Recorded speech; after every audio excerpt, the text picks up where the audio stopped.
Et si, du jour au lendemain, même les intouchables perdaient tout pouvoir? Au Burkina Faso, une annonce a fait trembler le pays et surpris tout un continent. Le président Ibrahim Traoré a ordonné le gel immédiat des avoirs de plus de 110 personnalités parmi les plus influentes du pays. Ex-présidents, généraux redoutés, magnats des affaires et patrons de médias. Tous se sont retrouvés subitement privés d'accès à leurs comptes bancaires, de la jouissance de leurs biens et même de leur liberté de voyager. Cette fois, zéro précaution habituelle. Aucune négociation en coulisses, aucune exception. Les comptes ont été verrouillés sur le champ, les propriétés saisies, les passeports confisqués. Le message est sans appel. La protection des élites n'existe plus. L'État agit ouvertement, sans compromis ni délai. C'est la première fois dans l'histoire du pays que le pouvoir financier est saisi et traité comme une arme du crime, non plus comme un simple bouclier pour les puissants. Jusqu'à présent, beaucoup pensaient que ces figures étaient intouchables, protégées par leurs richesses, leurs réseaux et parfois même par des intérêts étrangers. Mais cette ère semble révolue. Désormais, la peur change de camp. Les citoyens voient que les princes du système ne sont plus à l'abri. Ce climat inédit place tout le monde devant ses responsabilités. Il y a un risque. Tout peut basculer. La confiance dans le système peut s'effondrer ou au contraire, un nouveau sentiment de justice peut naître. Cette décision extrême peut provoquer l'instabilité, mais elle porte aussi l'espoir d'un nouveau départ pour la nation. Mais pourquoi le gouvernement a-t-il choisi une mesure aussi radicale? Et quel danger invisible pouvait justifier un tel séisme politique? Pendant des décennies, la population pensait que les plus grandes menaces venaient toujours de l'extérieur, des frontières, des armées étrangères ou des influences lointaines. Mais l'événement qui a secoué tout le Burkina Faso a révélé une vérité désarmante. Le danger était déjà chez nous, enraciné dans les propres cercles du pouvoir. Les élites, ces figures familières qui ont façonné le pays génération après génération grâce à l'argent, à des alliances étrangères et à leur emprise sur les institutions, se révèlent aujourd'hui sous un jour inquiétant. Le président Ibrahim Traoré, en gelant les avoirs de plus de 100 personnalités, anciens présidents, généraux, chefs d'entreprise, têtes médiatiques, a brisé un tabou national. Personne n'est intouchable, même ceux qui semblaient inaccessibles. Pourtant, cette opération spectaculaire n'est pas présentée comme une vengeance politique. Les autorités parlent d'une réponse à un complot interne d'assassinat et de coup d'État, minutieusement préparé par ceux-là même qui étaient censés protéger la nation. Le message est clair. Le nouveau visage du danger ne porte plus d'uniforme étranger. Il opère dans l'ombre des bureaux climatisés, manipule les comptes bancaires et tisse sa toile dans les réseaux d'influence. Pour les citoyens, ce choc est d'autant plus grand que les traîtres présumés ne sont pas des inconnus. Ce sont des voisins, des figures respectées, des voix rassurantes au discours patriotique, désormais soupçonnées de vendre le pays à la découpe. Cette proximité du mal bouleverse les repères, suscite la méfiance, mais provoque aussi une colère froide et un sursaut de vigilance dans toute la société. Au cœur de cet orage, le risque est immense. Voir l'État s'effondrer de l'intérieur, perdre confiance en toutes les institutions, sombrer dans la peur ou l'apathie. Mais c'est peut-être aussi une chance historique. Car cette révélation force chaque citoyen à ouvrir les yeux, à questionner l'ordre établi et à comprendre que la vraie souveraineté se défend autant dans la rue que dans les archives bancaires ou les couloirs du pouvoir. Quand la corruption et l'ambition s'enracinent au sommet de l'État, jusqu'où la trahison peut-elle aller? Il est temps de décortiquer comment ce coup d'État financier a été orchestré, et surtout, quels indices ont permis de déjouer ce plan avant qu'il ne soit trop tard. Ce n'était pas un simple chaos, mais une trahison calculée, orchestrée avec une précision glaçante. Derrière les apparences d'une crise soudaine se cachait un complot d'une ampleur hors du commun, structuré et financé à hauteur de plus de 28 millions de dollars. Cette somme astronomique ne dormait pas dans un coffre-fort. Elle circulait sans relâche, traversant des frontières, transitant par des sociétés écrans, dissimulée dans des comptes offshore, invisibles aux yeux du public, mais bien réelle dans les coulisses du pouvoir. Des applications de messagerie cryptées aux transactions en apparence anodines, chaque geste était pensé. L'objectif était limpide et brutal. Semer la terreur, désorienter la population, puis frapper au moment clé.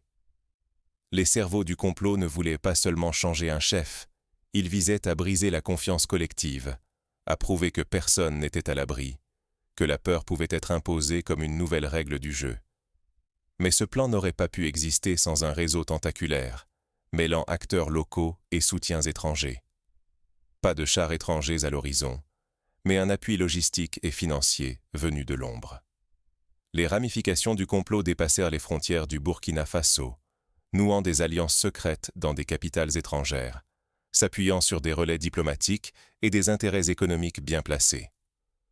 Au cœur de la stratégie, la manipulation des médias jouait un rôle central. En diffusant des informations biaisées, en répétant des rumeurs savamment construites, les instigateurs cherchaient à préparer la population à accepter un changement de régime comme une fatalité, presque comme un soulagement face au climat d'insécurité soigneusement entretenu. Derrière chaque manchette sensationnaliste ou chaque débat télévisé empoisonné, il y avait un calcul. Nourrir la confusion, fragiliser la cohésion nationale, rendre l'idée même de souveraineté dérisoire. Si le complot aboutissait, le pays replongeait dans l'instabilité, dépendant à nouveau de l'étranger, sa souveraineté réduite à néant. Ce n'est qu'en exposant la mécanique interne du complot, en révélant ses circuits financiers et ses fils invisibles, que le Burkina Faso a pu mesurer l'ampleur de la menace. Les citoyens ont compris que la guerre ne se jouait pas seulement sur le terrain, mais aussi dans les institutions, dans les esprits, et surtout dans la vigilance face à ses propres élites. Mais face à cette offensive, comment la société burkinabé a-t-elle réagi? Au moment où la menace semblait insurmontable, un sursaut collectif s'est déclenché. Explorons comment le peuple burkinabé, loin de céder à la peur, a décidé d'écrire sa propre réponse à la crise. Face à la peur, le peuple a choisi de se lever, pas de s'effacer. Dans les rues de Ouagadougou, comme dans les villages les plus isolés, quelque chose de profond s'est produit. Plutôt que de céder à la panique, les citoyens ont organisé des patrouilles, construit des réseaux de vigilance et refusé la fatalité imposée par la violence et la corruption. Des groupes de voisins, d'enseignants, d'artisans se sont rassemblés chaque nuit, surveillant les quartiers, rassurant les plus vulnérables, transformant la peur en solidarité. Partout, des voix se sont élevées pour dénoncer les complicités financières entre certaines élites et des groupes extrémistes. Les révélations sur des transferts d'argent occultes, des sociétés écrans et des comptes à l'étranger ont sidéré la nation. Chacun a compris que le vrai poison n'était pas venu de l'extérieur, mais bel et bien de ceux qui, hier encore, dictaient l'avenir du pays depuis leur tour de verre et leur salon doré. L'indignation s'est rapidement muée en mobilisation. Dans toutes les grandes villes, des manifestations spontanées ont surgi. Hommes, femmes, jeunes, militaires en civil, tous sont descendus dans la rue pour soutenir le président Traoré et réclamer justice. Les slogans appelaient non seulement à la fin de l'impunité, mais aussi à la réappropriation du destin national. Les drapeaux du Burkina Faso flottaient à côté de banderoles exigeant la transparence et le retour à la dignité. La justice n'est plus cachée derrière des portes closes. Les procès des hauts responsables accusés de trahison et de corruption se tiennent publiquement, retransmis sur les places centrales et à la radio nationale. Pour la première fois, les familles de victimes, les citoyens ordinaires, ont pu entendre, voir et juger d'eux-mêmes. Les aveux, les preuves, tout se déroule à la lumière du jour. Ces audiences deviennent le symbole d'une rupture historique.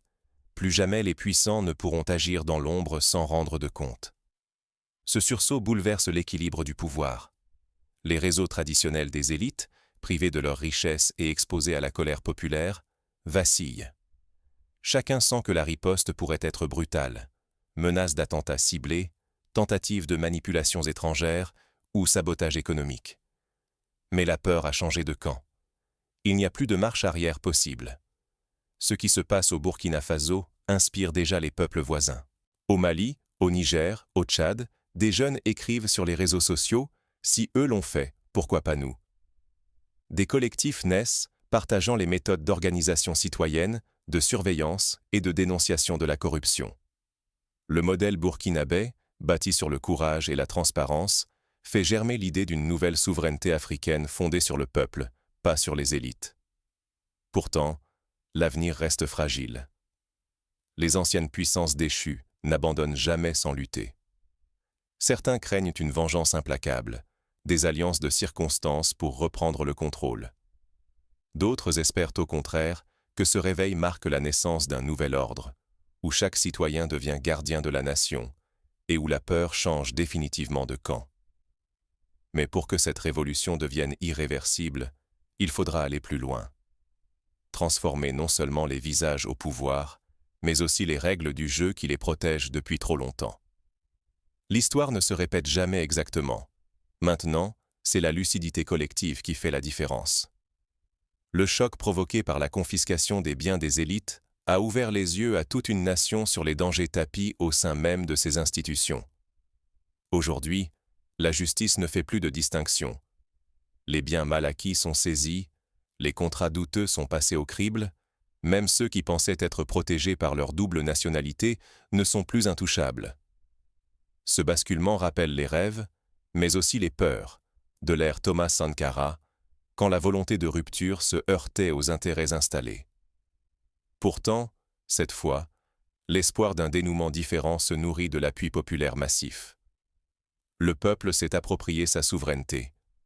Défendre la nation ne se limite plus à surveiller ses frontières, c'est aussi une vigilance permanente à l'intérieur, dans les médias, dans l'économie, dans chaque décision publique. L'État, pour la première fois depuis longtemps, investit dans les villages, l'agriculture, la formation de la jeunesse. Ce sont autant de signes d'une refondation profonde, d'un changement de paradigme où le développement équitable devient une priorité concrète. La confiance ne se donne plus aveuglément. Elle se construit, jour après jour, à mesure que les actes remplacent les promesses. Un véritable pacte nouveau émerge entre gouvernés et gouvernants. Désormais, le peuple veille, scrute, questionne. Il sait que l'apathie, l'indifférence ou la division pourraient faire renaître les démons du passé. Mais pour la première fois, une fenêtre s'ouvre. Celle de bâtir une nation résiliente, où la peur change de camp et où la responsabilité devient collective. Ce réveil, cependant, n'est pas acquis pour toujours.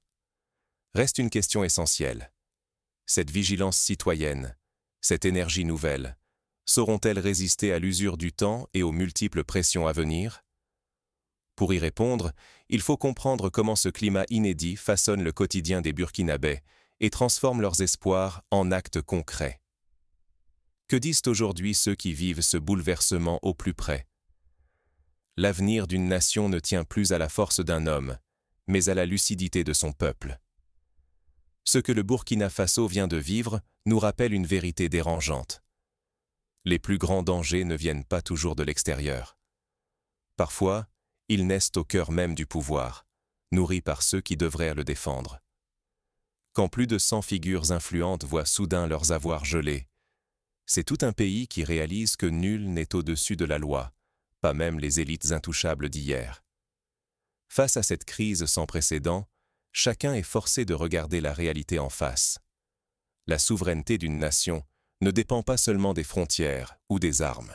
Elle se joue dans les institutions, les comptes bancaires, les médias et surtout dans le courage du peuple à demander des comptes. Le gel de ses fortunes n'est pas qu'un geste fort du président Traoré. C'est un tournant où la peur change de camp, où le peuple se découvre un pouvoir qu'il croyait perdu. Mais ce pouvoir ne se limite pas à soutenir ou critiquer un chef. Il exige une vigilance de tous les instants, une conscience collective que l'histoire n'est pas écrite d'avance. Choisir l'indifférence, c'est accepter de subir les dérives, de laisser la corruption miner peu à peu ce que des générations ont bâti. S'engager, c'est refuser la fatalité et comprendre que la résilience d'un pays commence dans les actes quotidiens de ses citoyens.